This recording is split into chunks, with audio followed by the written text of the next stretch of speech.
Paano mag-hide or i-private ang Facebook friends list? Sa pamamagitan nito ay hindi makikita ng kahit sino man ang iyong mga friends sa Facebook. Kapag ganito ay hindi ka basta-basta ma-add ng mga taong wala kayong mutual friend. Kung halimbawa naman yung taong gusto mag-add sa'yo ay may mutual friend, ang makikita nilang sa iyong friends list ay yung mutual friend. Kung gusto mong malaman kung paano i-private ang iyong Facebook friends list, panoorin mo ang video na to. Pero bago ang lahat, kung nagustuhan mo ganitong video, ay huwag mo kalimutang i-follow para updated ka sa mga bago kong video. Una, punta tayo ng Facebook apps. Ayan, kung nasa Facebook na tayo, dito sa may upper right side, yung may tatlong linya, pindutin lang to.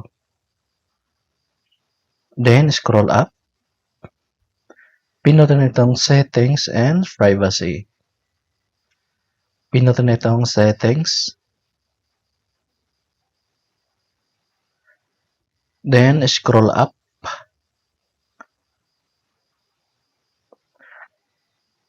Under sa audience and visibility, pindutin lang tong how people can find and contact you.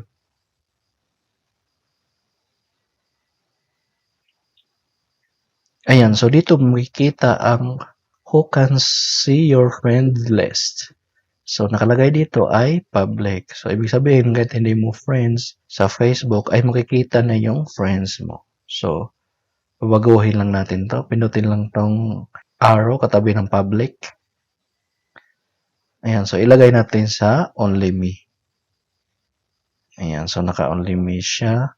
Ibig sabihin, hindi na makikita ng kahit sino man ang iyong friend list.